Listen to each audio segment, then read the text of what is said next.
할렐루야. 하나님께 사랑받는 귀한 성도 여러분, 안녕하셨습니까?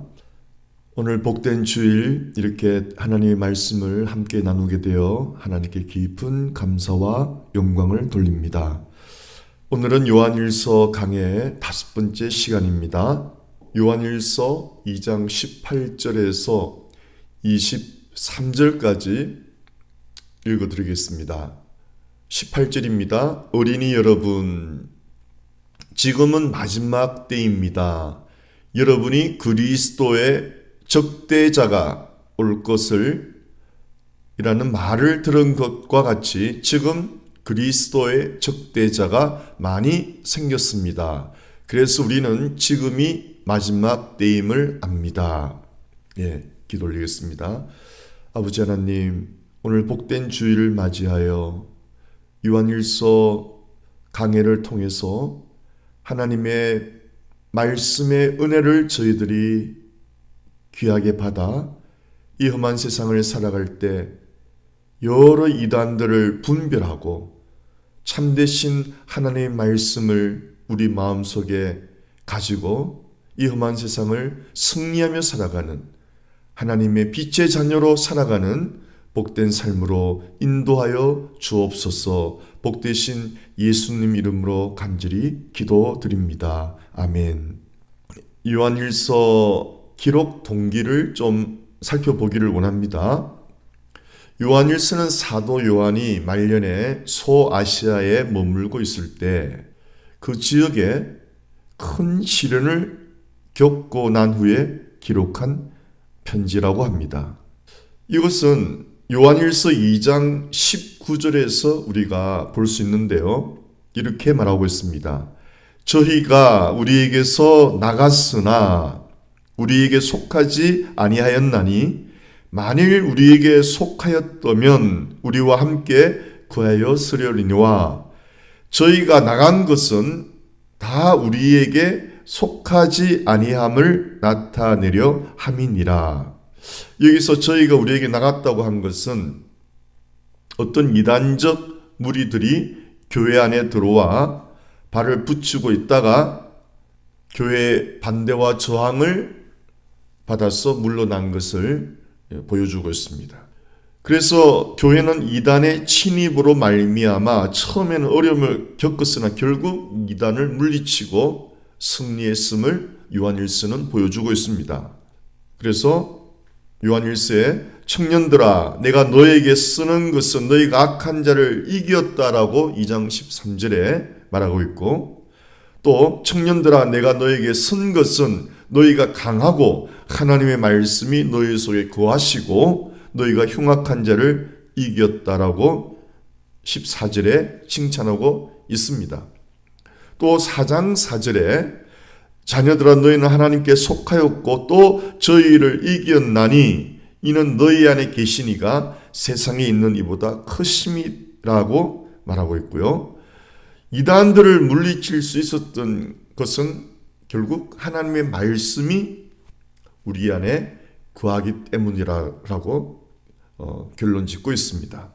또한 그리스도의 보호하심, 우리 안에 계신 예수 그리스도가 세상에 있는 모든 그 이단들, 마귀의 세력보다 예수님이 훨씬 월등하시고 크시기 때문에 우리가 승리한다라고 말하고 있습니다. 이단들이 나갔다고 방심할 것이 아니고 언제 또 들어올지 모르니까 사도 요한은 교회 성도들에게 믿음의 견고히, 말씀 안에 견고히 설 것을 그 필요성을 느꼈겠죠. 그래서 형제 사랑을 강조할 필요성을 알았습니다. 왜냐하면 이단과의 투쟁을 통해서 교회 안에는 의심, 투쟁의 그 분위기, 또 누가 이단인가 그런 분위기가 조성되고 있지 않았겠습니까? 그래서 걸핏하면 상대방의 잘못을 꼬집고 드러내는 차가운 분위기가 형성되고 있는 그런 분위기였죠. 이로 인해 에베소 교회는 주님으로부터 처음 사랑을 버렸다라고 요한계시록 2장 4절에 책망을 받았던 것입니다. 그래서 사도 요한은 서로 사랑할 것을 강조하고 있죠. 이 형제 사랑을 계속 반복하고 있습니다. 형제를 사랑하는 것을 통해 우리가 하나님을 사랑하는 줄을 알게 된다라고 강조하고 있습니다. 이제 요한일서를 통해서 이단의 특징을 좀 살펴보면요. 예수께서 하나님의 아들이심을 부인하였습니다. 또 예수 그리스도께서 육체로 오신 것을 부인했습니다. 성육신이죠. 성육신이 우리 기독교의 정말 중요한 교리 아닙니까? 왜 그렇죠? 성육신이 왜 중요하죠, 여러분? 십자가에서 모든 인류의 죄를 담당하려면은 그 담당자는 죄가 없어야 됩니다. 근데 인간은 모두 죄인이잖아요. 그 인간에게서는 그 사명을 감당할 수가 없고 하나님이 직접 내려오셔야 됩니다. 그래서 하나님이신, 근데 하나님은 영이시잖아요. 그래서 하나님이 육체를 입고 오셔야 하나님은 죽으실 수 없잖아요. 영이신 하나님인데. 그래서 하나님은 독생자를 보내서 하나님이신 예수님께서 육체를 입고 오셨단 말이죠. 왜요? 십자가에 죽으려고. 그래서 성육신은 너무나 중요한 교리입니다. 하나님이 아니면 안 돼요. 인간에게서는 자격이 없죠. 모두 죄인이니까. 죄가 없어야 인류의 죄를 대속할 수가 있기 때문이죠. 또 하나님이 영으로 오시면 안 되는 거죠. 육체의 고난과 죽음을 경험하셔야 되는데, 그래서 하나님이 육체를 입고 오신 분이 예수님이시다. 이것은 굉장히 성육신의 교리는 너무 중요하죠. 예수님이 육체를 입지 않고 영으로서 죽었다면 그건 이단이 되어버리는 거죠. 고통을 모르고, 영은 고통을 모르지 않습니까? 이것이 이단 사상에 흐르고 있는 주요 교리입니다. 다시요. 이단의 특징은 예수님께서 하나님의 아들이심을 혹은 하나님이심을 부인했죠. 또 예수님께서 육체로 오신 하나님임을 부인했죠. 그래서 이단은 주로 기독론에서 상당히 오류를 범하고 있습니다. 기독론이라는 것은 예수님이 그리스도다. 기독이라는 것은 한자어고요. 기독교. 한자 영어로는 크라이스트. 크라이스트. 그래서 우리 그리스도인들을 크리스찬, 다시 말하면 그리스도의 사람들이란, 예수 그리스도의 사람들이다. 크리스찬은 이 세상 사람들이 아니죠. 이 세상에 속한 사람들이 아니고 그리스도께 속한 사람들이다. 그것이 바로 크리스찬, 그리스도인. 그래서 이 그리스도론, 기독론에서 이단들은 거의 오류를 범하고 있습니다. 또 죄와 구원에 대해서도 잘못되게 가르치고 있습니다. 죄가 무엇인가, 구원은 어떻게 이루어지나, 이게 대해서 오류를 많이 범하고 있습니다. 우리 기독교의 구원은 100% 은혜죠. 예수님께서 십자가에 죽으심으로 값없이 거저받는 은혜의 선물이란 말이죠.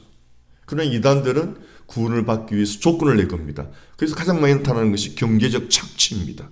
헌금을 얼마야 된다. 봉사의 양을 채워야 된다. 그래서 사람을 다시 얽매이고 종노릇하게 만드는 거죠. 그러나 우리 기독교는 100% 은혜예요. 구원받기 위해서 어떠한 인간적 행위가 필요치가 않아요. 헌금 액수 필요치 않아요. 경건에 이르는 고행 필요치가 않아요. 경건의 수준 필요치가 않아요. 인간의 모든 노력은 필요치가 않아요. 100% 하나님께서 이루어 놓으신 것을 선물로 받는 것인데 거기에 사람의 것을 가미시키면은 구원은 없어지는 겁니다. 하나님 하신 일을 먹칠하는 거예요. 하나님이 이루어 놓은 멋진 작품에 우리가 붓을 들고 점을 찍으려는 것과 같아요. 하나님의 구원, 하나님의 전적 하나님이 하신 일에 인간이 손댈 것이 없어요. 그러나 이단들은 구원받기 위해서 조건을 내걸죠. 헌금의 양을 채워라, 전도의 양을 채워라, 기도의 양을 채워라. 다 이단적인 것이죠. 구원받고 난 후, 구원은 100% 선물이지만 구원받고 난 후의 삶은 당연히 경건한 삶으로 나아가야 되는데, 특별히 경제적 착취가 이단들이 많이 하는데 그래서 교주들이 사치하고 그러지 않습니까? 모든 권력은 부패한다는 말이 있지 않습니까? 그 양떼들 쥐어짜서 경제적 착취를 이룰 것이 이단들의 특징 중에 하나거든요. 그래서 여러분 건강한 교회는 헌금을 강요하지 않습니다. 그리스도인의 건강한 헌금은 감사해서 자원함으로 하는 거예요. 100% 자원하는 거예요. 헌금하지 않는다고 법에 저촉할 일이 없어요. 100% 자원해서 하는 거예요. 자원해서. 예. 그러나 은혜로 되어지는 헌금은 차고 넘칩니다. 교회들의 특징을 보면은. 네. 헌금을 강요해서 하는 것이 아니에요. 하나님의 은혜를 아는 성도들은요, 넘치게 헌금을 해요. 강요 안 해도. 그것이 은혜의 놀라운 하나님의 역사예요. 모든 것이 은혜입니다. 구원도 은혜요. 봉사도 은혜요. 헌금도 은혜예요. 눈치 보며 하는 것 아니에요. 사람들한테 과시하려고 하는 거 그거 아니에요. 그건 아무런 상급이 없어요. 하나님께 감사하는 마음, 은혜로서 되어지는 것들이 하나님께 올라가는 것이지 사람 눈치 보고 자기를 드러내려고 그것은 하나님과 관계가 없는 것들입니다. 속지 마시기 바랍니다. 그리고 또 이단들의 주요 특징은 하나님을 아는 지식은 중요시하면서 그노시스파라고 나와 있죠. 그노시스파, 영지주의. 그노시스라는 헬라어로 지식을 말하는 지식. 근데 하나님 아는 지식은 중요하면서 실제 생활의 제 문제는 가볍게 여기고 도덕적으로 살지 못하고 죄를 경시 여기는 것이 이단들의 특징이죠. 그래서 교주들은 다 스캔들이 있지 않습니까? 은밀하게. 그 이성 문제가 들어가 있고 경제적 착취가 들어있고.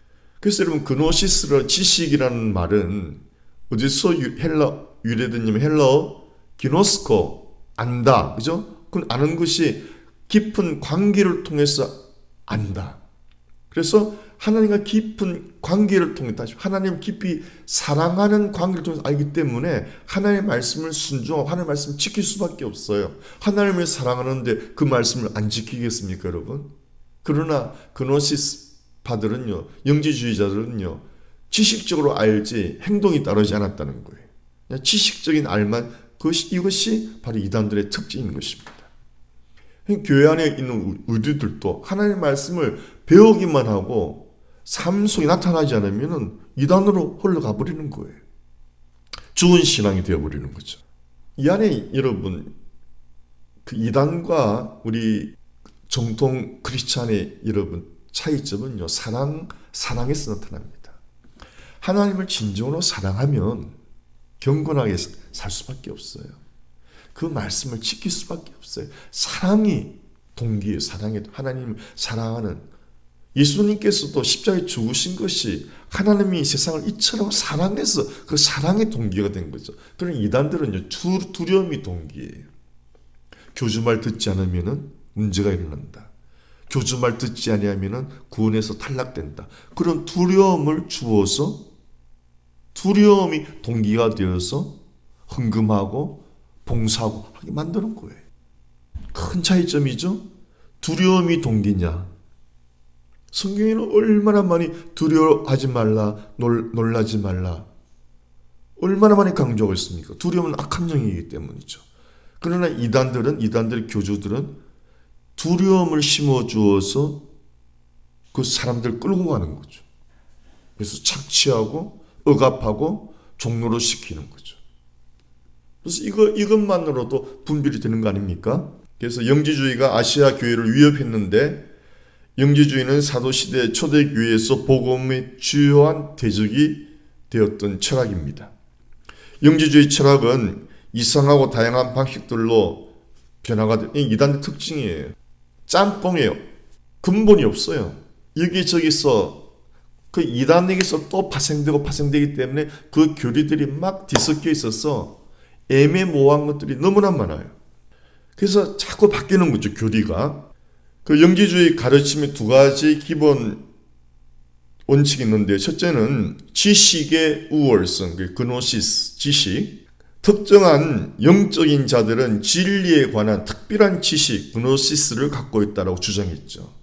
보통 그리스도인은 그 고동 지식, 그 그노시스를, 그 비밀을 알지 못했고 알 수도 없다라고 생각하죠. 그러나 성경은 여러분, 심지어 국민학교를 나오지 못한 할머니, 할아버지들이라도 성령이 임해서 성경을 읽기만 해도 하나님 은혜로 그 놀라운 신비를 깨닫게 되는 거예요. 누구나 깨닫게 되는 거지 나만 특별히 깨달았다. 이게 교주의 특징 아닙니까? 예. 나만 깨달았다. 이게 교만한 마음 아니에요. 하나님의 은혜로 깨닫는 것이다. 많은 사람들이 다 그렇게 깨닫는다라고 알아야 되는 거죠. 그래서 심지어 나의 깨달음이 혹시 잘못되진 않을까 우리는 겸손한 마음으로 성도의 교제를 통해서 하나님의 말씀을 통해서 그걸 확인해야 되는 거죠. 두 번째 교리는 영과 물질의 분리입니다. 모든 물질은 악하다, 악의 근원이다 라고 가르치죠. 영은 선하고 육체 물질은 영은 선하기 때문에 어떤 물질에 오염되지 않는다라고 가르치는데 그렇지 않죠. 우리가 성령으로 충만해도 육체적으로 타락하면은 영적으로 타락해버리는 거죠. 예. 그래서 얼마나 많은 주의 종들이 육체적 타락, 성적 타락으로 영적으로 타락하고 마귀의 종로로 하는 걸 보지 않습니까? 여러분 신문지상에서 나타나는 그 거짓된 그 이단들의 교주라든지 또 심지어 건강한 교회에서조차도 모든 권력은 부패하기 때문에 거대해진 교회의 권력으로 인해서 지도자들이 타락하는데 그 타락의 두 가지 주 내용 반드시 그 성적 타락 아니면은 물질 타락 아닙니까, 여러분? 그렇기 때문에 아무리 우리가 성령으로 충만해도 물질적 타락이나 도덕적 타락하게 되면은 육신적인 죄를 짓게 되면 그건 타락하는 거예요. 그래서 영만 구원받으면은 육체는 아무렇게 살아도 상관없다. 큰일 나는 거죠. 이것이 이단들의 가르침이죠. 절대 여러분 진리는 애매모호하지 않습니다. 정말 구원받은 사람은 빛의 자녀로 살아가게 돼 있어요. 정말 구원받은 사람은 어둠에 살지 못해요. 괴로워서. 예, 회개하고 자백하고 빨리 그 어둠에서 나와야 되죠. 예, 어둠 가운데 계속 살아갈 수가 없는 것입니다. 이것이 요한일서에서 구원받은 사람은 하나님의 자녀는 죄를 짓지 못한다라고 말하는 것이 죄를 전혀 안 짓는 것이 아니고 연약해서 넘어졌으면 반드시 회개하고 자복하고 그 어둠에서 나오게 되었단 말이죠. 계속 어둠 가운데 머물 수 없다 이 말입니다. 본문 18절 요한 1서 2장 18절 어린이 여러분 지금은 마지막 때입니다. 여러분이 그리스도의 적대자가 온 것을 예전에 개역 성경은 적 그리스도라고 그랬죠. 적 그리스도가 올 것이라는 말을 들은 것과 같이 지금 그리스도의 적대자, 다시 말하면 적 그리스도가 많이 생겼습니다. 그래서 우리는 지금이 마지막 때임을 압니다. 이 적 그리스도, 그리스도의 대적자라는 말은, 적대자라는 말은 요한 사도만이 사용하고 있습니다. 성경에서. 이 적 그리스도라는 말은 헬라어로 안티크리스토스, 영어로 안티크라이스트, 안티크리스토스인데 이 안티라는 이 전치사는요 대적하다, 반대하다 이런 뜻이죠. 다시 말하면 그리스토스를 대적하다, 그리스도를 대적하다, 반대하다, 그리스도의 반대편에 서다 이런 뜻입니다. 다시 말하면 그들의 가르침이나 교리가 그리스도를 대적하고 그리스도를 반대하는 쪽에, 다시 말하면 교주를 믿어야 된다. 왜? 교주의 말이 성경보다 우월하다. 완전히 하나님의 말씀을 대적하는 거죠. 그리스도의 말씀을. 그것이 바로 적 그리스도라는 뜻입니다. 그리고 말세라는 마지막 때라는 정의는요, 교회 시대를 말하는데, 교회 시대는 예수님이 초림하셔서 십자가에 죽으시고 부활하시고 승천하고 성령님이 강림하면서 교회가 시작됐잖아요. 교회 시대가. 그리고 예수님이 재림까지를 교회 시대라고 그러는데 그 교회 시대는 미스터리예요. 몇 년이 될지 몰라요. 그거 알면은 예수님이 재림의 날짜가 그래서 미스터리예요. 뭐 아무도 몰라요. 재림의 날짜는 오직 하나님만 아시지 그 누구도 몰라요. 예수님도 모른다고 그랬어요. 오직 성부 하나님만이 아시는 비밀인 거죠. 그런데 얼마나 많은 이단들이 재림의 때를, 재림의 시기를 말해서 사회적으로 아주 망신들을 당했죠. 그거는 무슨 의미입니까, 여러분? 잘 생각해 보십시오. 늑대가 거짓말하는 양치기 이야기하시죠. 늑대가 나타났다. 그래서 온 마을을 그냥 놀라게 만들었는데 그래가지고 혼자 즐겼잖아요. 그 거짓말로 동네 사람을 놀리는 것을. 근데 이 거짓말하는 이 양치기 소년이 거짓말 하도 많이 하니까 진짜 늑대가 왔는데 막 경고해도 사람들이 말을 듣지 않고 엄청난 피해를 끼치지 않습니까? 바로 이겁니다. 예수님이 언제 재림한다. 이것을 지금 역사적으로 수많은 이단들이 거짓 예언했거든요. 예수님이 언제 오신다 예언하니까 이것이 거짓말쟁이 양치기 소리가 되어서 진짜 예수님이 오는 것을 믿지 않게 만드는 거예요. 예. 이것이 바로 적 그리스도의 특징인 것이. 여러분 아시겠죠? 자꾸 잘못된 예언을 통해서 하나님의 말씀이 잘못되었다. 전체적인 하나님의 말씀은 오류투성이다라고 사탄이 사용하는 거예요, 여러분. 이걸 아셔야 됩니다. 하나님의 말씀은 진리죠. 그래서 지금까지 성경보다 많이 팔린 책이 이 세상에 없어요, 여러분. 항상 그래요. 하나님의 말씀을 잘못 해석해서 생기는 오류들이지 인간들이 잘못 해석했어. 이단들이요. 그래서 그들의 오류지 성경 자체가 오류가 아니라는 거죠. 성경은 언제나 진리의 말씀입니다.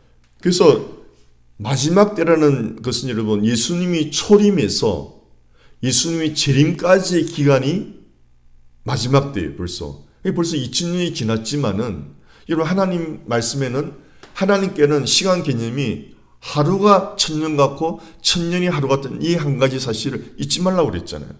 하나님께는 시간 개념이 우리하고 틀려요. 1000년이 하루예요. 하루가 1000년이고요. 예.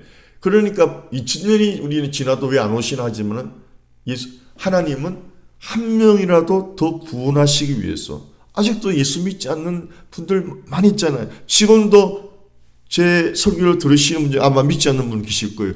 그분을 구원하기 위해서 재림이 지체되는 거예요, 여러분. 한 영혼으로 하나님이 더 건지기 위해서, 지옥 보내지 않기 위해서. 하나님의 오래 참으시는 사랑이죠.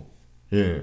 그러나 그 때는 그 종말은 반드시 있다는 거예요. 그 누구도 모르는 거예요. 그래서 우리는 그 시기가 중요한 것이 아니고 한 영혼이라도 더 예수 믿게 해서 그분들이 지옥 가지 못하도록 영원한 생명을 누리게 하도록 우리와 같은 기쁨을 누리게 하도록 하는 것이 중요한 것이지 예수님이 언제 온다 그 시기가 중요한 거 아니에요, 여러분. 그거는 하나님의 정권이에요, 정권. 하나님의 정권을 우리가 알려고 하면 안 되죠. 그래서 여러분 이런 우리 유튜브 설교의 목표도 세상 유튜브하고는 전적으로 다르죠. 세상 유튜브는 구독자가 많아지고 뭐 이래서 뭐 경제적으로도 들어오지만 이 설교의 여러분 설교의 이 유튜브는 100% 난프라핏 아닙니까? 그거를 경제적인 것을 전혀 고려하지 않죠. 예. 그럼 왜 유튜브 하느냐? 예수님의 재림이 지연되는 한 가지 이유는 한 영혼이라도 또 구원하기 위해서 아닙니까? 유튜브 설교도 마찬가지예요. 목표가 한 영혼이에요, 한 영혼. 그 한 영혼이 하나님의 말씀을 듣고 예수 그리스도를 영접하면은 이보다 더 기쁜 것이 없는 거예요. 한 영혼이 하나님 만나게 하는 것이 우리의 목표죠. 한 영혼. 하나님 그 한 영혼을 살피고 계시는 거예요. 전적으로 틀리죠. 세상 시스템과 하나님의 관심은 완전히 틀립니다. 그래서 마지막 때는 예수님이 초림하면서부터 마지막 때예요. 그때부터 예수님이 초림 그리고 예수님이 재림 때까지 이 기간은 비밀이라고 했죠. 미스테리. 알 수가 없어요. 크게 봐서 교회 시대는 미스테리 시대예요. 알 수가 없어요. 교회 시대가 끝날 예수님이 오시거든요. 예수님이 재림과 교회 시대가 끝나죠. 예. 예수님이 직접 통치하시죠. 이 교회 시대, 은혜의 시대라고 그래요. 은혜의 시대, 혹은 성령의 시대. 예. 그러나 예수님이 재림 때는 예수님이 친히 오셔서 메시아 되심을 온 세상에 알리게 되는 거죠. 이제 요한일서를 통해서 사도 요한만이 사용하는 그 적 그리스도라는 단어, 그리스도의 대적자, 이 이단들의 특징은요, 두려움이라고 제가 말씀드렸습니다. 두려움을 미끼로 인간을 사냥하는 거예요. 두려움을 미끼로 인간을 사냥하는 사냥꾼이다. 영혼의 사냥꾼이 바로 이단들이에요. 이단들. 무당 보십시오. 두려움을 주어서 제사 지내야 돼. 8월 달에 안 좋은 일 일어나. 9월 달 조심해야 돼. 어떻게 해야 되느냐? 제사 지내야지. 그래서 돈을 뜯어내는 거예요. 그 제사 비용이 만만치가 않대요. 이단 교주도 마찬가지죠. 헌금 목표액 안 채우면 안 돼. 전도 목표액 안 채우면 안 돼. 봉사 목표액 안 채우면 안 돼. 라고 그 교인들을 강압하고 억압하는 거예요. 그게 경제적 착취를 막 하는 거죠. 예. 사람들도 왜 모르느냐? 결국 경제적 착취를 위해서 그러는 거예요. 예. 이런 보이스피싱도 그렇죠. 두려움을 주어서 덜컥 두려움을 주어서 혼란을 주어서 사기 당하게 하잖아요. 그렇죠? 심지어 당신 아들이 납치당했다. 당신의 딸 납치당했다. 어머니가 가슴이 철렁해서 이 판단력을 잃어버려서 넘어가는 거예요. 또 흔히 믿는 사람들도 생활의 염려와 두려움을 안고 살아가죠. 생활의 염려와 두려움을 우리가 성장하지 못하게 막고 있죠. 이것이 사탄의 방법이에요. 또 타락한 성직자들은 이렇게 말하죠. 나와 교통해야 화를 면할 수 있다. 여러분, 교통이나 코이노니아, 교통이라는 것은 하나님과의 우리가 개인적인 교통을 말하는 거예요. 하나님 말씀으로 하나님 교통하는 거예요. 하나님 말씀 묵상함으로써 하나님과 코이노니아 교통하는 거예요. 그런데 이런 영적인 교통을 타락한 그런 교주나 성직자들이 육체적으로 교통해야 된다면서 성적인 죄를 짓잖아요. 얼마나 거짓되고 참남됩니까? 나와 몸을 섞어야 너 전생의 죄를 씻을 수 있다. 앞으로 닥쳐 화를 면할 수 있다. 심지어 여러분 그랬다지 않습니까? 그 신천지 그 교주 이만희가 그 여자한테 지금 데리고 사는 부인인지는 모르겠지만은 너 남편에게서 나와서 나랑 살아야지 화를 당하지 않는다. 이래가지고 데리고 왔다는 거 아니에요. 참 그 말에 넘어가는 여자도 희한하지만은 그렇게 이 뱀의 소리는 아주 간교한 거예요. 어떻게 그런 말을 듣고 남편을 버리고 가정을 버리고 딴 남자한테 갈 수 있습니까? 참 그 여자도 참 괴상한 거죠, 정말. 그렇지 않습니까? 이런 건강한 부인들이 그런 말이 현혹되겠어요, 여러분? 아주 정말 비상식이고 몰상식한 거죠. 그리고 밑도 끝도 없는 알 수 없는 두려움이 분명히 이유가 없는데 막연한 두려움이 오는 그걸 악한 영이란 말이죠. 예. 그래서 여러분 보세요. 무당, 이단 교주들, 보이스피싱, 생활의 염려와 두려움, 타락한 성직자들, 밑도 끝도 알 수 없는 이 6가지 영역에서 공통 분모가 뭡니까? 두려움이죠. 두려움을 믿기로 해서 영혼을 사냥한다 이 말이에요. 이것이 이단들의 특징이에요. 그러나 하나님은 무한한 사랑을 주셔서 그 사랑에 감복되어 하나님을 사랑하게 만드는 거예요. 사랑으로 이끄는 거예요. 율법이 아니에요. 두려움이냐 사랑이냐 이것이 이단이냐 정통 기독교냐 딱 분별되는 거예요. 우린 대자유인이죠. 예. 두려워서 막 하는 거 아니에요. 정말 그 하나님의 사랑에 감사해서 자원함으로 스스로 누구 말이 아니에요. 예. 사랑으로 이끌림 받느냐. 이거 얼마나 행복한 겁니까, 여러분? 부부 생활도 보십시오. 남편이 무서워서 남편의 폭력이 두려워서 막 밥을 해야 되고 집안 살림을 해야 되는 그 부인은 얼마나 비참합니까? 그러나 남편이 너무 사랑스러워서 남편한테 맛있는 것을 해주고 가정을 이쁘게 꾸미고 하는 부인은 얼마나 행복한 겁니까? 바로 크리스찬이 그런 부인이지 폭군 남편이 두려워서 해야만 하는 노예적인 삶이 아니라 말이죠. 그러나 모든 이단 교주들은 그 사람들을 자기 밑에 종로로 시키는 거죠. 가정을 깨뜨리고 자기 말만 들어야 되는 거예요. 그래서 여러분 신천지 보십시오. 가정들이 다 깨어지지 않습니까? 아주 부모님들이 막 가슴 못을 받고 가정을 떠나고 그 교주 밑에 들어가서 교육을 받고 막 그러지 않습니까? 속임 받는 영역은 다 다르지만은 한 가지 특징이 있는데 인간을 두려움의 미끼로 엮어버리는 것입니다. 이것이 사탄이 이 세상의 모든 영역 안에 뿌려놓는 독의 씨앗들, 독초들이에요. 이 독초를 먹고 두려움의 종로로 하며 끌려다니는 신음하고 휘청거리는 영혼들이 얼마나 많은지 몰라요. 예수 믿으면서도 그런 분들이 많아요. 조금만 일만 생겨도 깜짝깜짝 놀라는, 평안이 없는. 그 살펴봐야 돼. 내가 왜 이렇게 살아가나? 왜 깜짝깜짝 놀래나? 왜 두려워하나? 그걸 여러분 그 원인을 알아야 되는 거예요. 악한 영의 역사란 말입니다. 예수님은 그랬지 않습니까? 여러분 주님 말씀을 들어보십시오. 요한복음 14장 17절에 이렇게 말하고 있습니다. 평안을 내게 주노니. 이 평안에는 수많은 축복이 다 들어있어요. 이 샬롬 안에는, 히브리 말로 샬롬 아닙니까? 그 안에는 여러분 어마어마한 단어의 뜻이 들어있습니다. 행복, 안전, 감사, 기쁨, 보장, 보호, 어마어마한 단어들이 이 샬롬, 평안에 들어있는 거예요. 예수를 믿으면 그 샬롬이 와요. 그 샬롬이 임하는 거예요, 마음속에. 그래서 보통 상처가 치유되고 근심, 염려가 물러가고, 예, 하나님 주시는 평안, 그 샬롬으로 살아가는 거예요.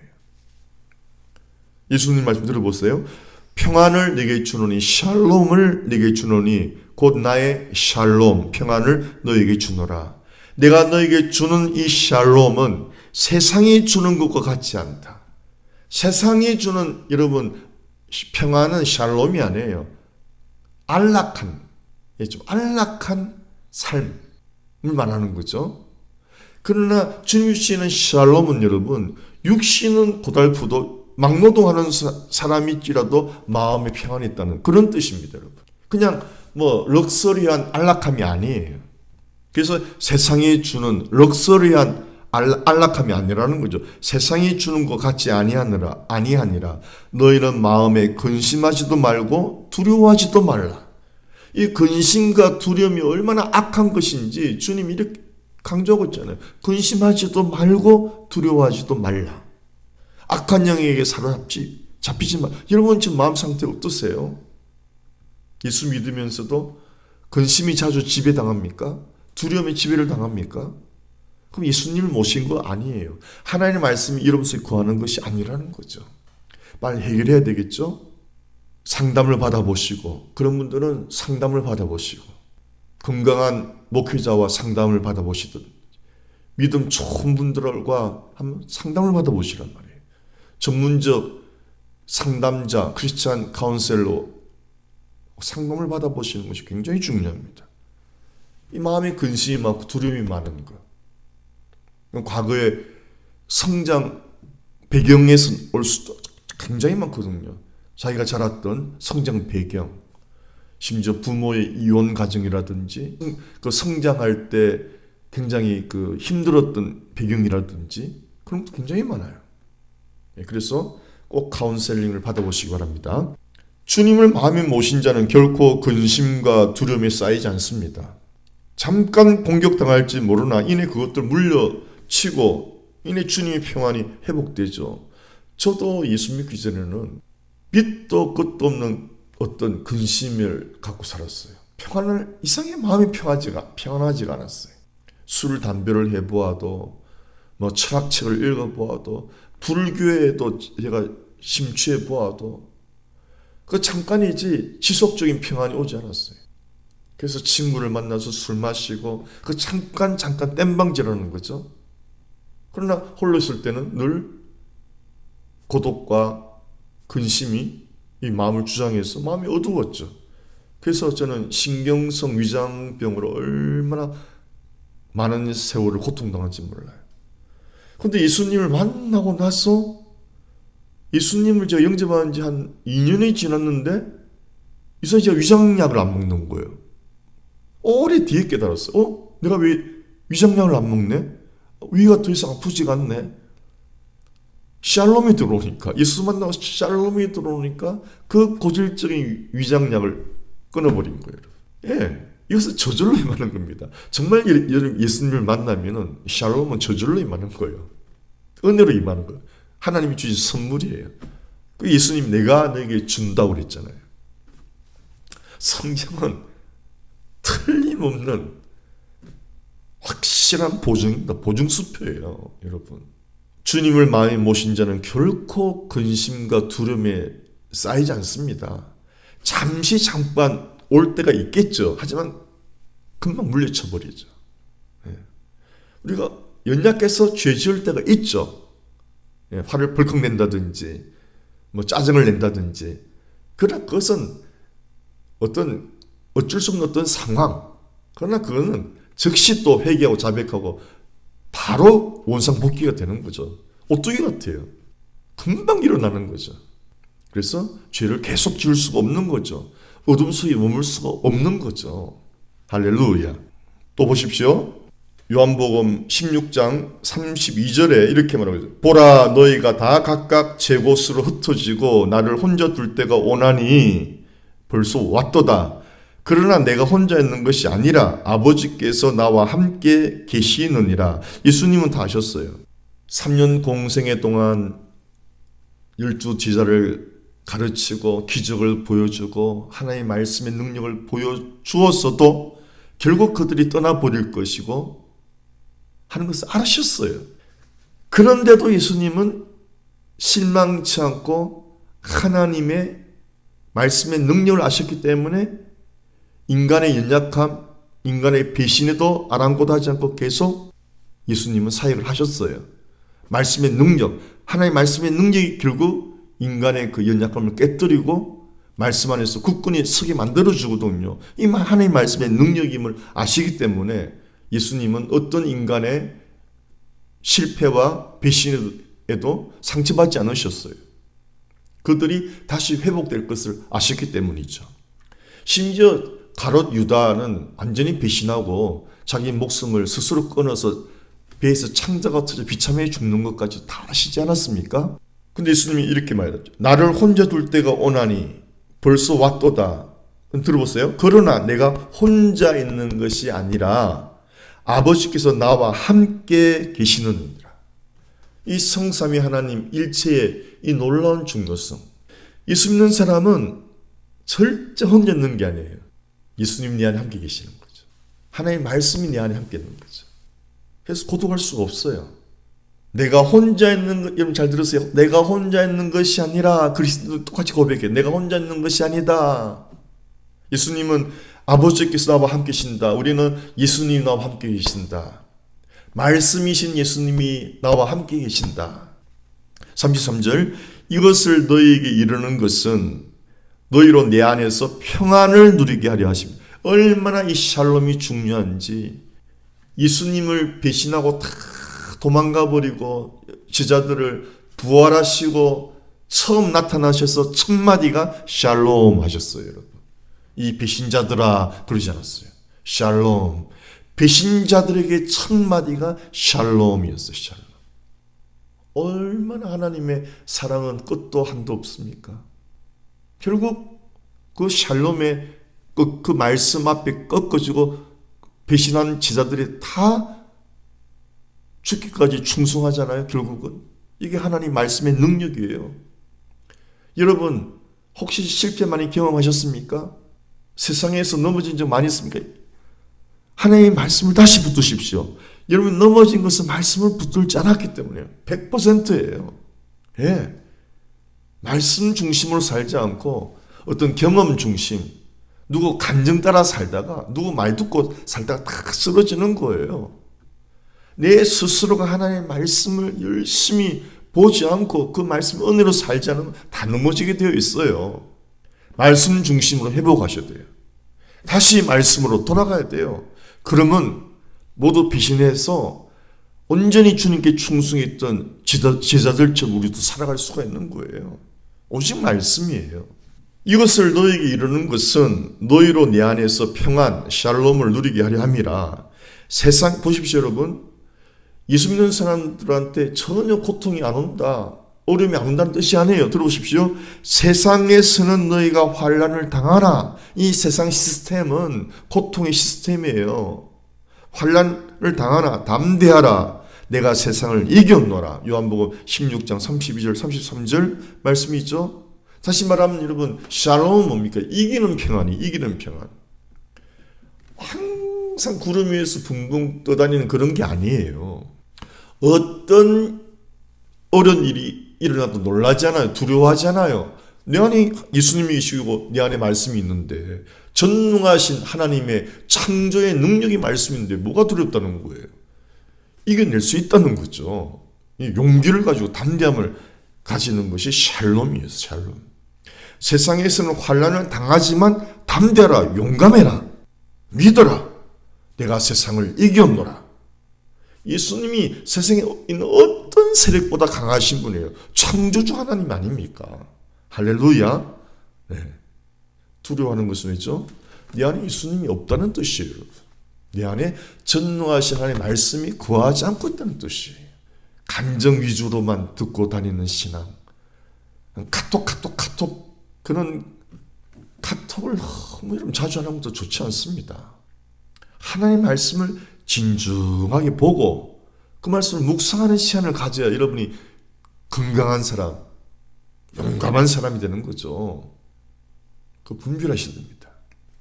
그래서 목회자들, 특별히 목회자들에게는 그냥 무슨 카톡 메시지를 함부로 보내는 거 좋지 않습니다. 늘 말씀을 묵상하고 그 깊이 연구하고 하는 시간이 많기 때문에 그런 것들이 방해거리가 되죠. 오히려 뭐 답장 안 해줄 수도 없고 그게 다 시간 낭비일 수가 있지 않습니까? 그런 것들을 여러분 깊이 생각해 주셔야 됩니다. 그리고 여러분들도 그런 것들을 너무 오용하는 거 좋잖아요. 침묵의 시간을 가지는 것이 굉장히 중요합니다. 왜 침묵하느냐? 묵상하기 위해서, 하나님과 온전히 깊은 교제 시간을 나누기 위해서, 말씀에 좀 집중하기 위해서. 정말 여러분들이 카톡을 보내고 싶다면 흘러다니는 거 보내는 것이 아니고, 내가 오늘 큐티한 것, 말씀에 은혜 받은 거, 정말 내가 너무너무 귀하게 은혜 받았다고 생각하는 걸 여러분 글로 직접 적어보는 거예요. 그 글로 적은 것을 보내는 거는 가치가 있죠. 여러분이 정말 여러분이 개인적으로 은혜를 받은 것이니까. 그러나 뭐 이렇게 그냥 떠다니는 것도 그냥 보내고 하는 것은 굉장히 어떻게 보면 성의가 없이 보이지 않습니까? 참 샬롬은 세상을 이기는, 환난을 이기는 샬롬이죠. 평안이죠. 그래서 참 신앙인은 고독의 시간에 주님과 더욱 깊어지긴 은혜의 시간을 누립니다. 참 신앙인은 세상에서 만나는 여러 환난, 역경, 시험 앞에 낙심하지 않고 당당히 맞서 싸워서 이깁니다. 믿는다고 환난이 사라지는 건 아닙니다. 믿음은 환난 때 이기라고 주신 걸 믿으시기 바랍니다. 믿음은 환난 때 나타나는 거예요. 환난이 없는 게 아니에요. 어두울 때 나타나는 별과 같아요. 믿음은. 믿는다고 어둠이 안 오는 게 아니에요. 여러분. 진정한 기독교는 성도와 하나님 사이에 오직 예수님 외에 인간의 어떤 중보자나 제사장직이나 마법사나 중매자가 필요가 없습니다. 일단 그 이단이죠. 성경 말씀 들어보십시오. 하나님은 한 분이시요 하나님과 사람 사이의 중보도 한 분이시니 곧 사람이신 그리스도 예수라. 하나님이시며 사람이신 그리스도 예수시라. 할렐루야. 예수 외에는 중보자가 없어요. 지금도 부활 성천하셔서 하나님 보좌 우편에서 우리를 위해서 중보하고 있다고 성경 기록되어 있지 않습니까? 예수님이 우리를 중보하고 계시는 거죠. 그래서 우리가 중보하는 것은 예수님을 닮아가려고 중보하는 거죠. 우리의 중보를 너무 사람들을 의지하게 만들면 안 돼요. 그러면 또 다른 종로로 가는 거예요. 우리 모두가 중보하도록 해야 되지, 나를 위해서 기도해 주세요, 기도해 주세요. 너무 그런 사람 의존적인 삶을 되지 않습니다, 여러분. 히브리서 14장 16절에도, 히브리서 4장 14절 16절에도 그러므로 우리에게 큰 대제사장이 있으니 승천하신 자 곧 하나님 아들 예수, 승천해서 중보기도 하고 있으니까 하늘의 큰 대제사장이라고 그랬죠. 우리가 믿는 도리를 굳게 잡을지어다. 예수님은 굳게 잡으라 이 말이죠. 우리에게 있는 대제사장은 예수님은 우리 연약함을 체휼하지 아니하는 자가 아니요 모든 일에 우리와 한결같이 시험을 받은 자로 돼 죄는 없으시니라. 그러므로 우리가 긍휼하심을 받고 때를 따라 돕는 은혜를 얻기 위하여 은혜의 보좌 앞에, 주님 앞에, 말씀 앞에 담대히 나아갈 것이니라. 날마다 말씀 앞에 나아가고 주님 앞에 나아가야 되지 사람을 의존하면 안 돼요, 여러분. 이게 건강한 신앙 되는 거예요. 예. 카톡만 들여다보고 있고 그러면 약해져요. 말씀을 자주 보셔야 돼요. 말씀만 보면 졸리고 그러면 안 되는 거예요. 말씀을 묵상하고 그 깊은 은혜를, 또 은혜 받았다고 자꾸 자랑하지 말고요. 그럼 다 나가버려요. 숙성을 시키셔야 더 건강해지는 거죠. 그렇죠, 여러분? 김치를 숙성시키면 깊은 맛이 나잖아요. 그러니까 받은 은혜를 좀 묵혀란 말이에요. 안에서 좀 더 이렇게 내 안에서 더 깊어지는 은혜의 시간을 가져야 되지, 금방 받았다고 촐랑촐랑 되면은 은혜가 싹 사라져 버리는 거예요. 할렐루야. 그리고 이단들의 특징은 너무 리더십에 의존하게 만듭니다. 그 교주 의존형으로 만들어 버리죠. 교주의 말이면 꼼짝 못하게. 건강한 여러분 기독교인들은 두 가지 사실을 아셔야 됩니다. 모든 성도는 주님과 개인적 관계를 지속시키며 발전시켜 나갈 책임이 있습니다. 주님과 개인적인 관계를 깊어지게 하는 게 책임이에요, 여러분. 주님과의 교제는 이거는 절대 필요적인 거예요. 신약 성경의 메시지는 분명합니다. 성도들의 삶의 진로는 인간들의 리더십에 대한 의존에서 탈피해야 된다. 예. 그래서 여러분, 엘리야가 떠나버리고 엘리사만 남게 되는 거예요. 엘리사 계속 엘리야만 쫓아다니면 의존하면 안 되는 거예요. 하나님이 우리에게 허락하신 모든 리더십은 잠깐이에요, 잠깐. 우리가 조금 성장하기 위한 잠깐의 리더십이지 영원토록 의존해서는 안 된다 이 말이에요. 더 이상 그런 인간적 리더십에 의존하지 않고도 빨리 우리가 성숙해져서 내가 스스로 말씀을 보고 은혜 받는 수준을 빨리 이루어야 되죠. 주님과 개인적인 관계를 통해서 은혜 받는 그런 성숙한 신앙의 단계로 나아가야 이게 안전지대라는 것입니다. 사람을 의존한다든지 너무 리더십을 의존한다든지 그 기간이 있지만은 그거는 이제 성장하는 단계죠. 예, 빨리 우리 성장하고 성숙해서 그런 단계로 나아가야 건강한 신앙인이 될 수 있다는 것입니다. 다시 이제 본문 19절을 보겠습니다. 그들이 우리에게서 갔지만 나갔죠. 이단들이죠. 교회에 있다가 한 무리가 나가는 거예요. 교회를 뭐 쑥대와 만들었겠죠. 그들은 우리에게 속한 자들이 아니었습니다. 결국 같은 소속감이 아니니까 갈라지는 거죠. 그들이 우리에게 속한 자들이었더라면 그들은 우리와 함께 그대로 남아 있었을 것입니다. 그렇죠? 같은 예수님께 소속감이 같으면 같이 있는데 소속감이 틀려요. 진짜 크리스찬은 예수님께 소속되어 있고 이단들은 교주한테 소속되어 있으니까 같이 있을 수가 없는 거죠. 그러나 결국에는 그들은 모두 우리에게 속한 자들이 아니라는 사실이 드러나게 되었습니다. 이 신천지들이 건강한 교회 숨어 들어가서 막 문제를 일으키잖아요. 이제 나중에 막 드러나고 하잖아요. 하나님께서는 심지어 코로나 통해 가지고 막 드러냈잖아요. 참 신비한 일이죠. 보십시오, 여러분. 코로나만 봐도 보십시오. 미국 CIA가 올 줄 알았습니까?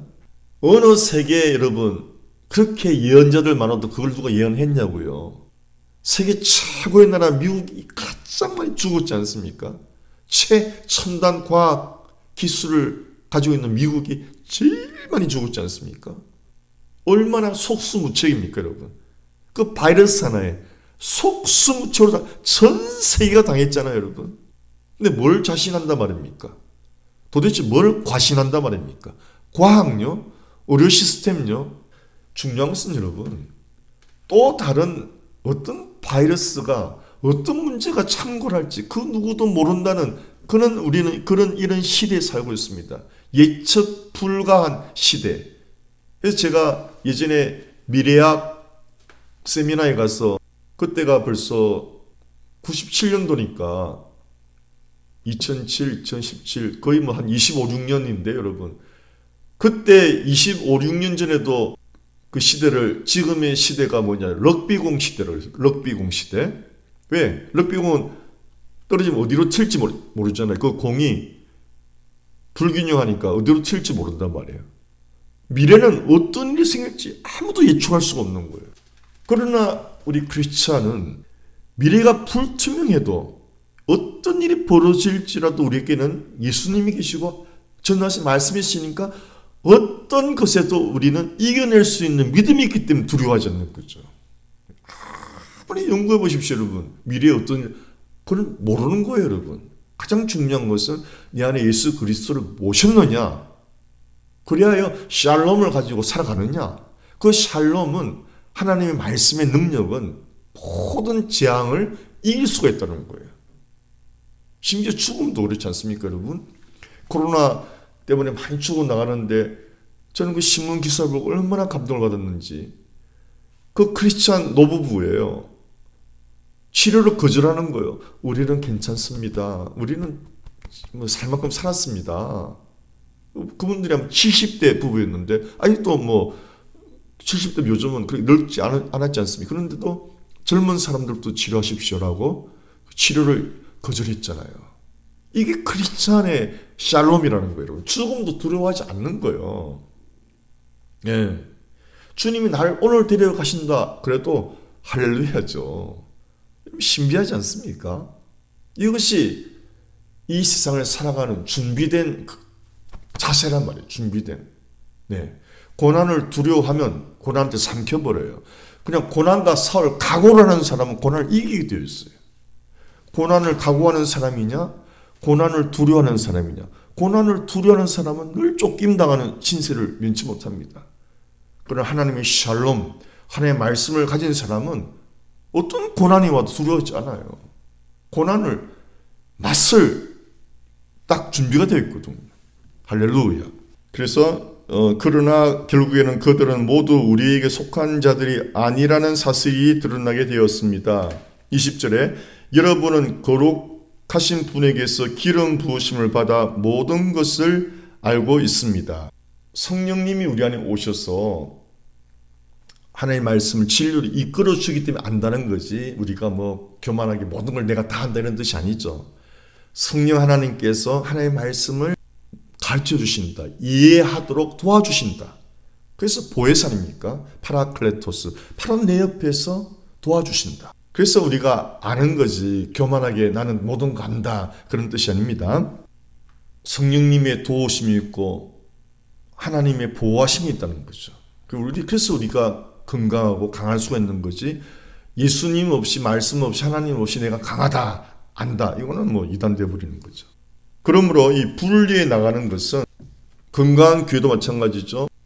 본교회에서 지교회로 파송되는 모든 교인들로부터 축복받으면서 파송되는 그런 나가는 것과 틀리 싸우고 분쟁해서 막 나가는 그 이단적인 거 그리고 이상한 교육자들이 막 분쟁을 일으키고 나갈 때 따라 나가는 그런 사람들은 아주 고생하게 되어 있습니다. 분별하셔야 돼요. 어떻게 여러분 따라갈 데가 없어서 그 싸우고 나가는 교육자를 따라 나갑니까? 그거는 벌써 좋지 않는 영이죠. 만약에 현재 여러분이 다니는 교회가 그릇된 신학 가르침에 빠졌다면 조용히 과감히 나가는 게 좋죠. 그 안에서 막 싸우고 분쟁 일으키고 하면 안 돼요. 온전히 하나님 손에 맡기고 조용히 나와버리면 돼요. 특별히 교회 안에서 다툼이 많고 파가 많은 데서는 신앙생활은 반드시 병들게 되어 있습니다. 교회가 주님의 샬롬이 가득하고 은혜가 가득하고 사랑이 가득하고 거룩한 교회, 경건미가 있는 교회, 그런 교회가 안전한 교회죠. 구설수가 많고 뭐 스캔들이 많아. 특별히 교육자 스캔들이 있으면 그건 절대 위험한 곳이에요. 스캔들이 있었던 교육자가 있는 교회는 여러분 가시면 좋지 않아요. 건강한 교회 많이 있는데 지혜롭게 선택해야 되는 거죠. 말씀이 특별하다. 너무 특별한 거 좋아하지 마십시오, 여러분. 건강한 교회의 특징은 특별하지가 않습니다. 말씀이 매우 단순합니다. 소박합니다. 또 건강합니다. 특별한 가르침, 특별한 지혜, 특별한 은사, 그 위험한데 그걸로 아셔야 돼요, 여러분. 사람한테 건강을 주는 음식이 특별한 음식 있습니까? 아주 보편적인 된장찌개죠. 집의 음식이 아주 소박한 것들이 있죠. 그게 우리에게 건강을 주는 거지. 밖에서 외식하는 막 특별한 맛, 그건 다 몸을 해치는 거예요, 여러분. 그런 음식은 우리 몸을 약하게 하는 거예요. 그걸 아셔야 됩니다, 여러분. 가정을 뒷받침해주고 남편을 끝까지 뒷받침하고 격려해주는 분이 평범한 아니죠. 함께 나 오랫동안 살아온 주름 많고 나이 많아진 고생한 아니죠. 탤런트처럼 생긴 여우같이 생긴 그런 여자들이 우리에게 행복을 줄 줄 아세요, 여러분? 생각해 보세요. 진리를 아셔야, 이 진리의 공통점을 발견하라 이 말입니다. 특별하다, 특출나다, 다 그건 독이 들어있는 거예요. 독이 들어있어요. 하나님의 말씀은 평범합니다. 단순합니다. 어렵지 않습니다. 복잡하지 않아요. 확실하죠. 누구나 깨달을 수 있는 거예요. 그 다음 21절에서 22절입니다. 21절.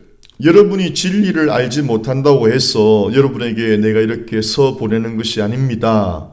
오히려 여러분이 진리를 알고 있기 때문에, 그리고 또한 여러분이 거짓은 모든 진리에서 나오지 않다는 것을 알고 있기 때문에 이렇게 서 보내는 것입니다. 이 기록 목적에 나와 있죠. 기록 목적이 뭡니까? 진리를 알고 있다. 진리가 예수님은 알고 있다. 기노스코하고 있다. 그노시스하고 좀 틀리죠? 영지주의자들의 그노시스, 그 지식은 뭡니까? 아주 자기의 영적 지식이 높다면서 생활에 따르지 않아요. 생활 속 실천을 하지 않아요. 그냥 지식만 있어요. 그러나 기노스코라는 말은 하나님을 사랑의 관계로 알아가기 때문에 하나님의 말씀을 실천하는 사람이고 빛 가운데 살아가고 형제 사랑을 하며 살아가는 실제적인 사람이 기노스코. 하나님 진짜 아는 거죠. 하나님 그렇게 알기 때문에 편지를 쓴다는 거죠. 가짜 아는 거. 그노시스파들을 조심하라는 거예요. 형제 사랑이 없고 거룩하게 살지 못하는 그것들을 분별하기 위해서 내가 이 편지를 쓴다. 사도 요한의 기록 목적이라는 거예요. 여러분이 진리를 알고 있기 때문에, 기노스코하고 있기 때문에, 또한 여러분이 거짓은 모든 진리에서 나오지 않는다는 것을 알고 있기 때문에 이렇게 써보내는 것입니다.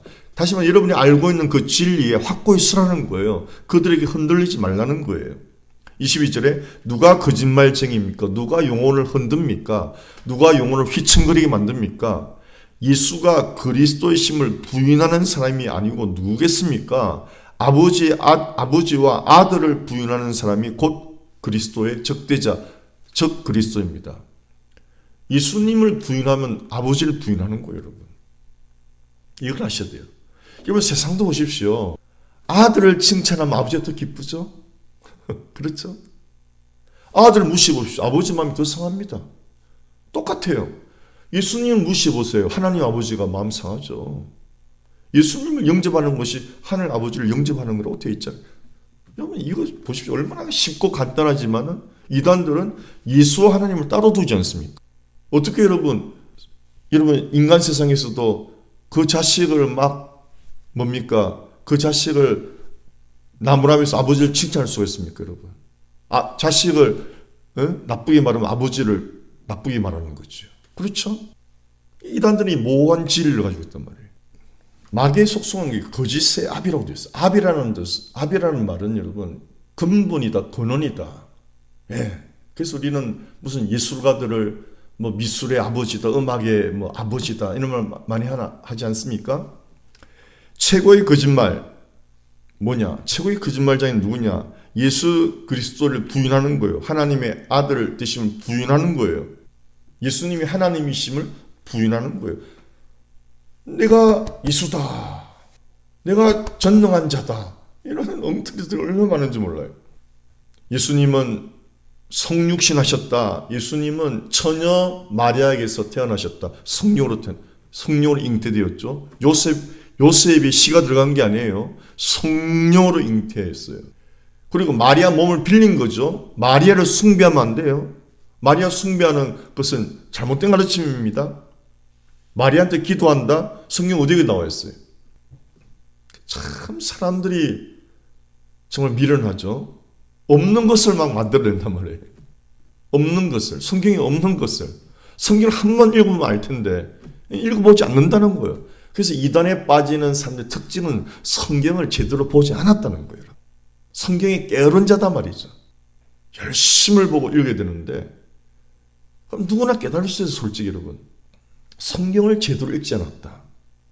읽었는데도 예수를 믿지 않는 사람들 들어있어요. 그럼 잘못 읽은 거죠.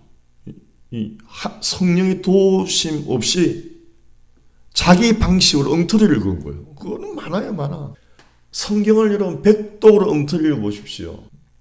성경 보면서 자꾸 남을 비판하고 정죄하는 사람은 100% 잘못 읽는 거죠. 성경을 볼 때마다 나의 잘못을 깨달을. 그래야 은혜 위에 은혜가 임하는 거죠. 네. 성경을 아무리 보면서 원망하고 불평하고 신세 한탄하고 성경을 제대로 읽으면 원망 불평이 죄라는 것을 얼마나 무서운 죄라는 것을 원망 불평 때문에 광야에서 멸망한 거 나오잖아요, 여러분. 원망 불평이 얼마나 악한 죄인.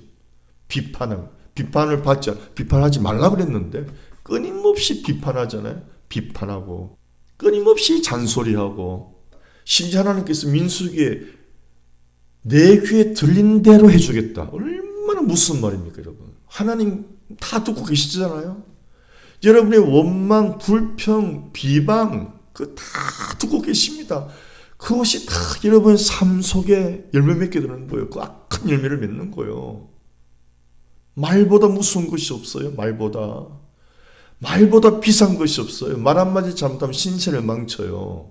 그 말을 함부로 하고 말을 가치없게 막 떠버리고 얼마나 그 사람은 위험한 사람인 걸 아셔야 돼요. 여러분. 말을 아껴야 돼요. 그 지혜라도 자문에 말을 아끼는 것이 지혜다. 돈을 아끼는 게 아니에요. 말을 아껴야 돼요. 말을. 그 조그만 물질 때문에 막 화를 내고 중리산이하고 얼마나 비참한 모습들이에요.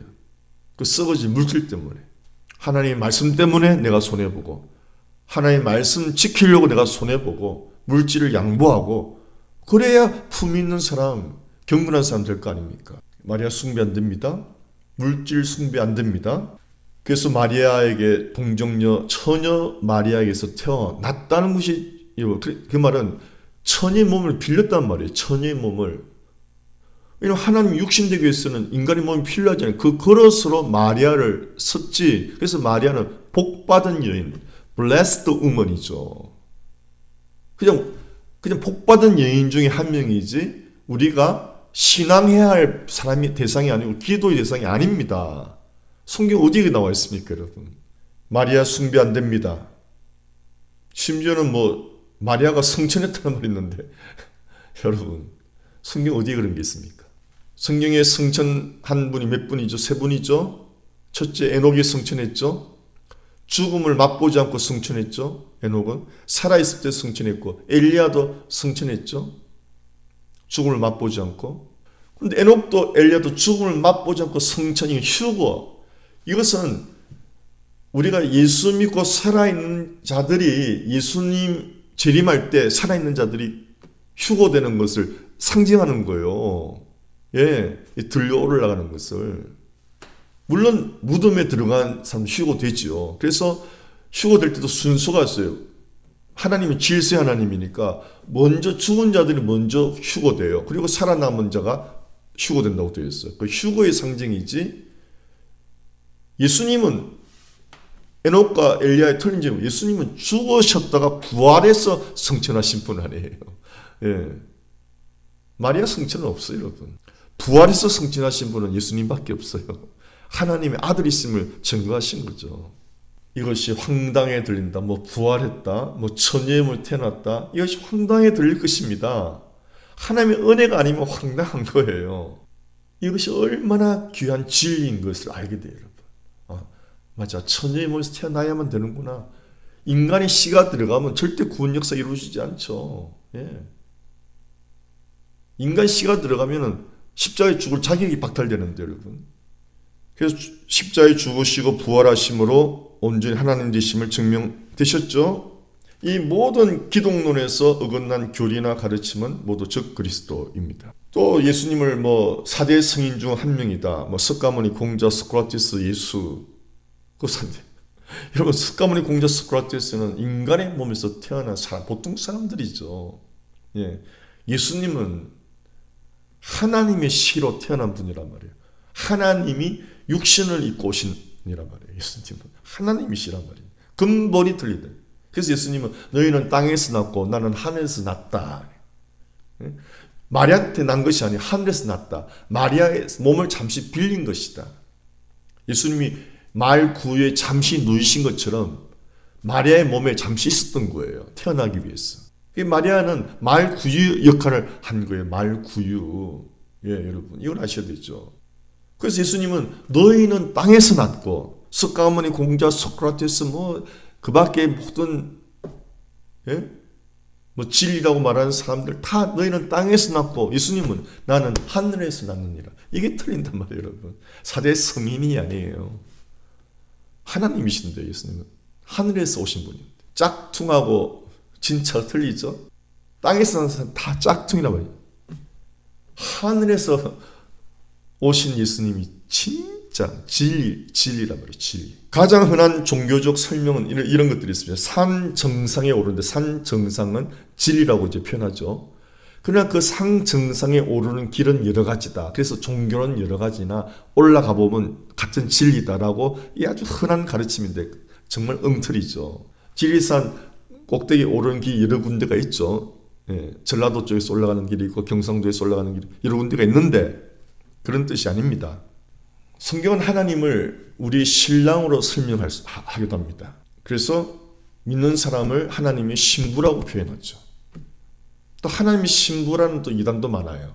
그래서 참 조심해야 되는 거예요. 이게 하나의 예지, 이걸 계속 끌고 가면 안 되는 거예요. 이사야 54장 4절에 이단의 특징은 어떤 한 가지 말씀을 가지고 막 주장하면 이런 이단에 빠지는 거예요. 성경 전체를 봐야 돼요. 전체를. 이사야 54장 4절에 이렇게 두려워하지 말라 내가 수치를 당하지 아니하리라 놀라지 말라 내가 부끄러움을 보지 아니하리라 내가 내 젊었을 때의 수치를 잊겠고 과부 때의 치욕을 다시 기억함이 없으리니. 다시 말하면은 우리 인간이 죄로 인한 고통과 수치를 말하는 것입니다.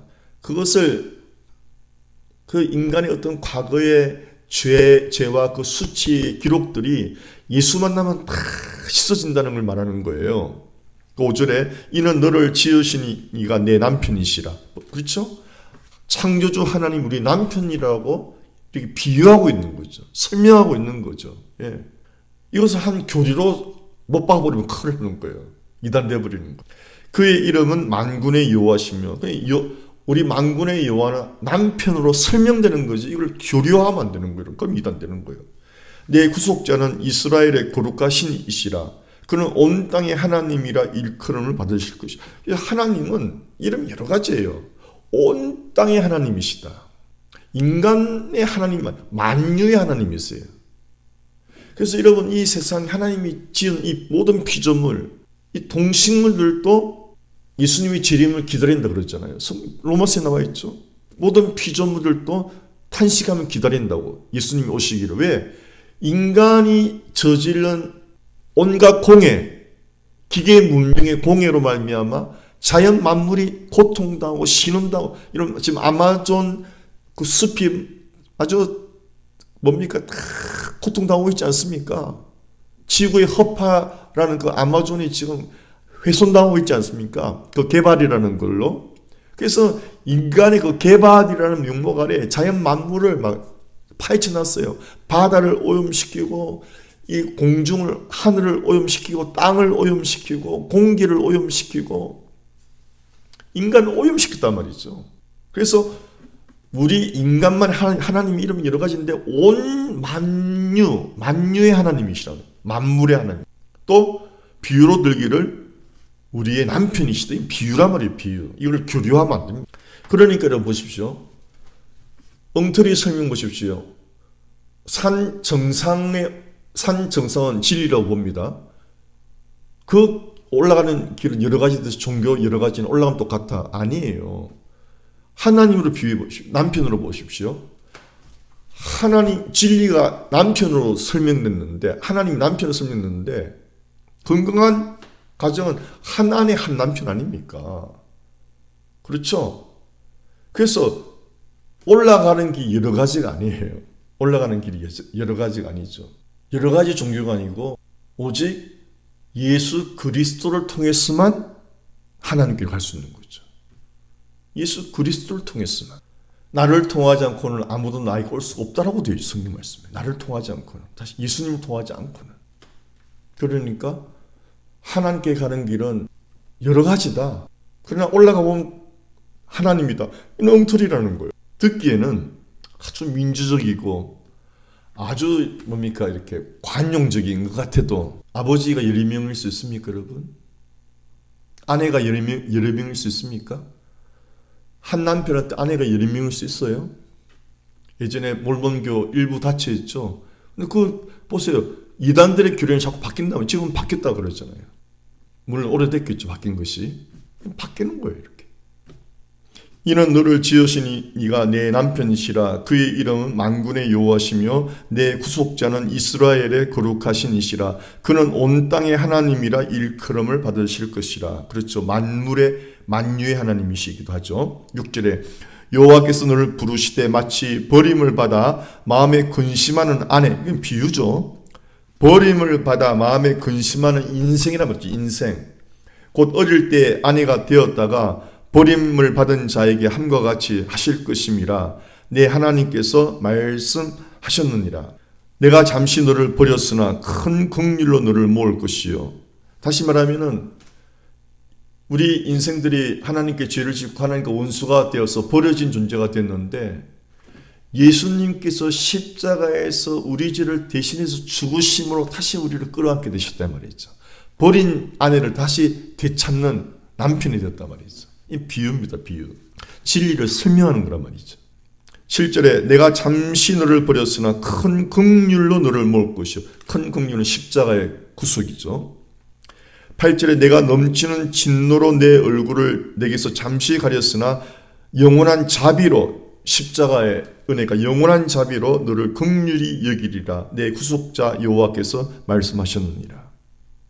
9절 이는 내게 노아의 홍수와 같도다. 내가 다시는 노아의 홍수로 땅 위에 범람하지 못하게 하리라. 맹세한 것 같이 내가 내게 노하지 아니하며 너를 책망하지 아니하기로 맹세하였노니. 맹세로 하나님 약속하신 말씀입니다. 그냥 약속해도 하나님은 지키시는 분인데 맹세로 하신 약속은 얼마나 중요하냐를 보여주는 거예요. 지키냐 안 지키냐 문제가 아니에요. 하나님은 반드시 지키시는 신실 하나님인데, 여기서 맹세를 말하시는 게 정말 중요하다를 강조하시는 거예요. 뭐예요? 내가 너를 다시는 버리지 않겠다. 맹세하고 약속했어요. 할렐루야. 누구를요? 예수님의 십자가 보혈로 죄 사함 받은 사실을 믿기만 하면은 버리지 않겠다는 거예요. 10절에 들어보십시오. 하나님의 맹세 약속을 들어보십시오. 산들이 떠나며 언덕들은 옮겨질지라도. 여러분, 수천 년, 수만 년 동안 산이 옮겨지지 않고 그 거대한 여러분 에베레스트 산이 그대로 있지 않아요? 그러나 그것들이 옮겨질지라도 이 말이에요. 그것들은 옮겨질 일이 없는데도 그런데도 옮겨질지라도 하나님은 변치 않는다라는 표현입니다. 에베레스트 산이 떠나고 언덕들이 옮겨질지라도 이제 설명하자면요. 나의 자비는 하나님의 자비는 사랑은 내게서 떠나지 아니하니라. 이런 이 말씀을 믿으십시오. 얼마나 샬롬이 옵니까? 왜 두려워합니까? 왜 염려합니까? 작은 일에. 사탄아 물러가라. 명령하시기를 축원합니다. 두려움의 영아 물러가라. 나의 화평의 언약은 흔들리지 아니하리라. 너를 긍휼히 여기시는 여호와께서 말씀하셨느니라. 이 하나님의 언약의 말씀을 부여잡아란 말이에요, 여러분. 세상 소리에 흔들리지 마시고 휘청거리지 마시고 휘청거리는 영혼, 흔들리는 영혼 되지 마시고 하나님의 언약의 말씀, 이 맹세까지 하신 말씀을 부여잡고 그분을 신뢰하고 샬롬으로 살아간 말이에요. 용감하게 세상과 싸워 이기란 말이에요. 할렐루야.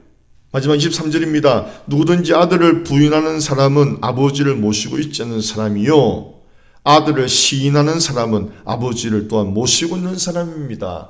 내 안에 예수님 계신다. 하늘 아버지도 있다는 거예요. 하나님의 말씀이 내 안에 있다. 아버지 말씀이 내 안에 있다. 같은 말이에요, 여러분. 창조주의 말씀이 내 안에 있다. 창조주 하나님이 내 안에 있다. 나를 사랑하사 십자가에 죽기까지 나를 사랑하신 예수님이 내 안에 있다. 성령님이 성삼위 하나님이 알고 보니 같이 계시는 거예요. 뭐가 두려워요? 뭐가 두려워? 이 삼겹줄 하나님이 내 안에 계시는데 에베레스트 산이 옮겨질지라도 하나님의 이 사랑은 영원하리라. 이 약속이 이 안에 있는데 아멘. 말씀입니다. 말씀 안에 거하는 자는 흔들리지 아니하리라. 말씀 안에 거하는 자는 휘청거리지 아니하리라. 두려움이 믿기, 영혼을 사냥하는 그 사냥꾼에게 휘청거릴 거예요, 여러분. 하나님의 언약의 말씀, 이 사랑의 말씀을 견고히 붙잡고 휘청거리지 않고 흔들리지 않고 담대하게 세상을 이기며 살아가는 하나님의 사람이 될 것입니까? 선택하시기를 주의 이름으로 축원합니다.